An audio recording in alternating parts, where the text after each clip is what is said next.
I'd like to introduce Professor Claudia Marchetti from Italy. She will tell us paradigm changes in the treatment of advanced and recurrent endometrial cancer. Thank you.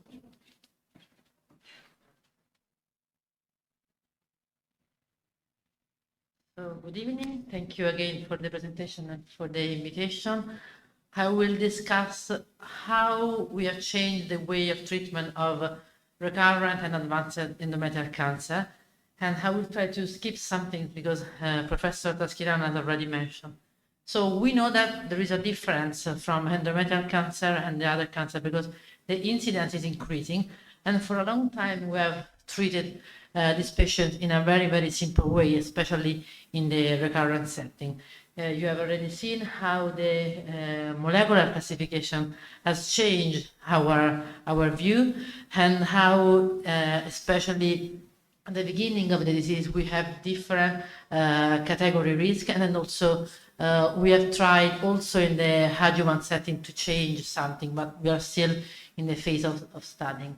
Probably something is going to change also about treatment in the adjuvant setting in the next year, because we have to reconsider our option. But when we move in the advanced and especially in the recurrent setting, in the last 3-4 years, and especially in this last year, we have plenty of data and of trials which have really revolutionized our treatment. So these are the guidelines that have been presented in the International Journal in January 2021, so not really a long time ago. And you see that the standard chemotherapy for the recurrent setting was carbopaclitaxel, and also they mentioned that there was not a standard of care in the second line, and we can use doxorubicin or paclitaxel. And there was some mention about the PD-1 immune checkpoint, but it was something that could be, they say it could be considered. So we were at this phase only two years ago. And also to understand how we have implemented the clinical practice, we have to consider where we start. So these are the overall response rate of common chemotherapy treatment in recurrent endometrial cancer. What's happened then? We have done a lot of research, a lot of clinical trial, and we have split the population in the population of recurrent endometrial cancer beyond the first line of treatment, so for the second line of treatment. And we have studied immunotherapy initially in this setting. We have 3 studies that have been presented between 2017 and 2021, which are quite similar for the population, and some of them are similar for the treatment, and also for the result. And starting for the Garnet trial, this was done, it was a complicated trial with different cohorts. Phase 1 study, but a cohort was made of endometrial cancer DMMR, with DMMR, and patients received dostarlimab. And what we have seen in this DMMR population was a very good progression-free survival, also a good overall survival. And if you look at the overall response rate, before we saw 10%, 15% with chemotherapy, now we have 45% of chemotherapy with a quite long duration of response. And this was with dostarlimab. Then if we look at the Keynote 158 study, it was exactly the same for the study design, all were very, very similar, but in this case, pembrolizumab was used, and once again the same Kaplan-Meier curves, so a good progression-free and overall survival, and once again a good overall response rate. It was 48%, and again it was limited to the DMMR population with recurrent endometrial cancer. Then we have a third trial, which is the Keynote 775. The design is different because this was a phase 3 randomized trial comparing in the same setting, from one side the standard treatment with paclitaxel or doxorubicin, and the experimental arm was the combo of lenvatinib and pembrolizumab. The progression-free survival was the primary endpoint, and the population considered both the DMMR and the pMMR. Here you see the DMMR, and once again, if you look at the curves, they are very similar to the curve of the other 2 trials. And also the response rate was high, it was 40%, with a long duration of response. And with the PMMR, once again, we have a benefit, but of course, the magnitude of the benefit is low. There was a benefit in the progression-free survival, but also in the progression-free survival, not as much as in the MMR, because these were the curve of the DMMR, and these are the curve of the PMMR, but it was good. And also the response rate was 30%. So really impressive if we look at the beginning. So at the 10, 50%. And so the European guidelines have been modified, and we can consider pembrolizumab in the DMMR population. We can consider pembrolizumab and dostarlimab. In the last year, at least in Italy, we had also the pembrolizumab, while in the PMMR, the pembrolizumab lenvatinib is one option, not the other two, of course, because the number were different. How to choose between pembrolizumab and dostarlimab, which are both possible in the DMMR population? There is not a direct comparison, and probably what can be useful is to look at the toxicities, and of course when we use two and when one of the two is a TKI, of course the toxicity increase. And so probably in the DMMR, considering the response rate, the duration of response, and the progression-free survival, dostarlimab alone or pembro alone, when it's possible, is enough. Then we have planned other trials, and in these years, the three randomized trials in the first-line setting were presented. And in this case, we want to see if earlier, in a population in the first-line setting, there can be any benefit adding IO to carboplatin paclitaxel therapy. And so between the SGO 2023 and the ESMO 2023, these three studies have been presented, which have the same design but different IO. So it was carboplatin paclitaxel with dostarlimab in the RUBY study, carboplatin paclitaxel with pembro in the NRG-GY 018 study, and atezolizumab in the ATEN study. And patients enrolled were or advanced stage 3-4 or recurrent disease in the first-line setting. And these are the results. For the DMMR, there was a benefit for all the three IO. So there was a benefit in terms of progression-free survival. With regard of the all-comers, so including both DMMR and PMMR, there was a benefit when the combination was done with dostarlimab and carbopaclitaxel, but in the group of the ATEN trial, so atezolizumab with carboplatin and paclitaxel, there were no any benefits. And with regard of MMRP and the progression-free survival, when we had dostarlimab or pembrolizumab, there is a benefit still in the PMMR, but not any benefit when adding atezolizumab. It is difficult to explain why this happened, but it will be interesting to study in terms of research. And also data when measured about overall survival were quite the same. So the DMMR, there was always a benefit, also in terms of overall survival, even if for the pembro study, data are still in measure. And for the MMRP population, there is a benefit when using the dostarlimab. There is no benefit for the ATEN trial with the atezolizumab, and we are still waiting for the mature data of the pembrolizumab study. And this is the summary of the hazard ratio of this study.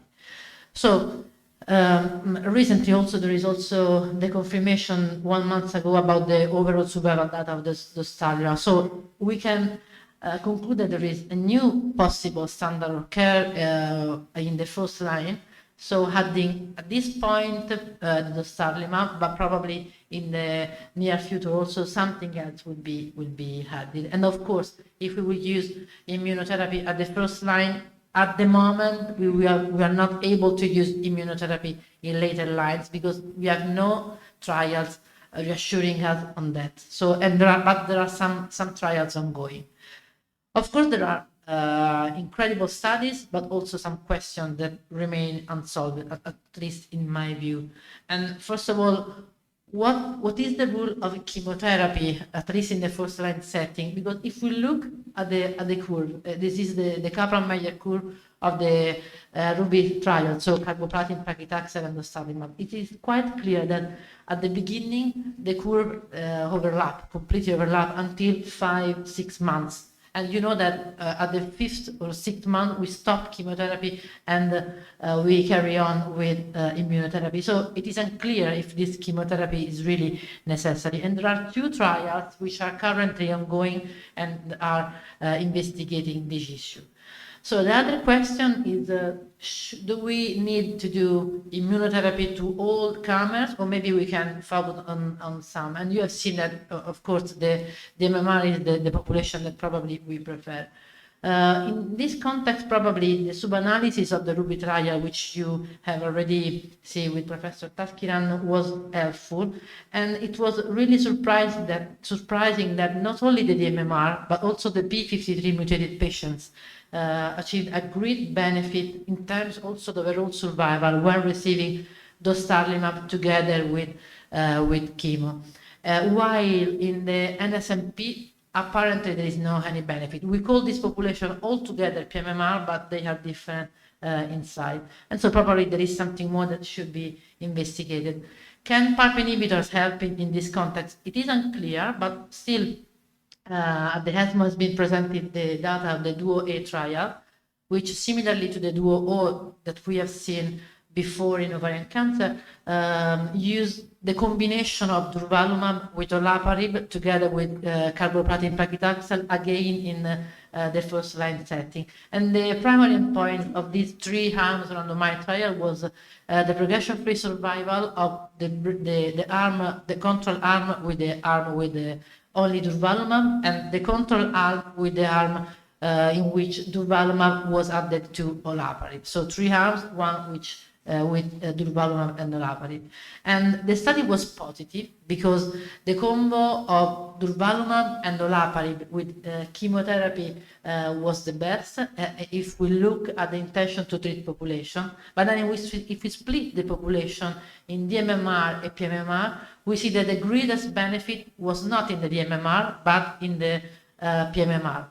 And this suggests that probably in the DMMR, there is no meaning to add a PARP inhibitor because immunotherapy it's enough, but maybe in the PMMR, the combination of olaparib in this case and immunotherapy durvalumab maybe can make the difference.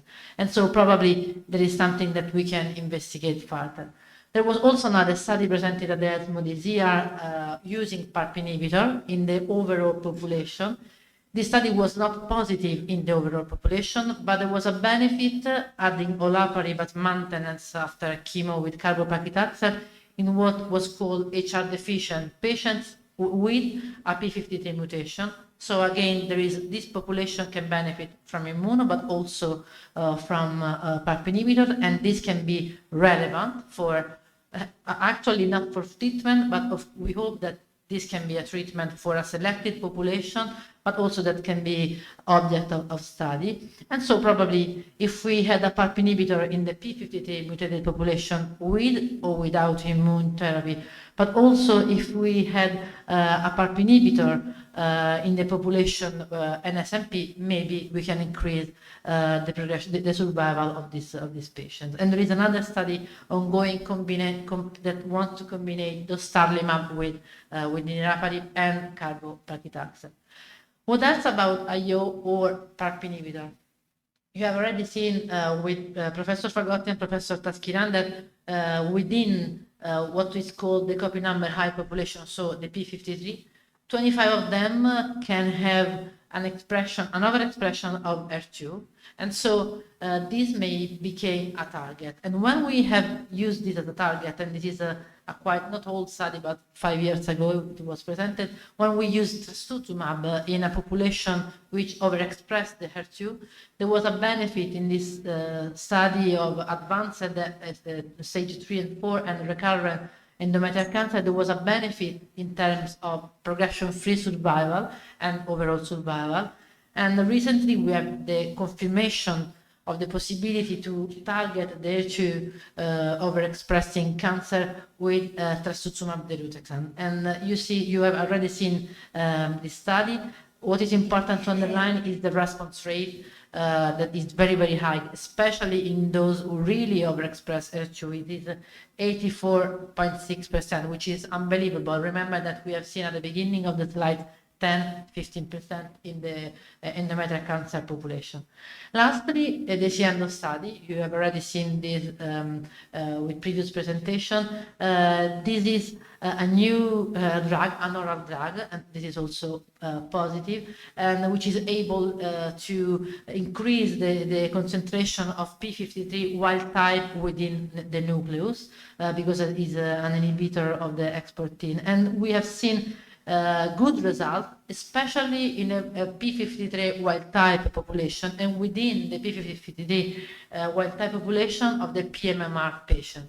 So probably if we continue with this different target for different molecular categories, probably we will increase even more than immunotherapy alone the progression-free survival of our patient. So my conclusion is that we have improved the survival of endometrial cancer patients. The molecular classification has helped a lot to categorize, to identify who is going to benefit, and to have also the best prognosis, but also the research has done a lot. We have a lot of trials and also a lot of drugs. And so going further with research probably will help in changing endometrial cancer in a quite good disease. Thank you.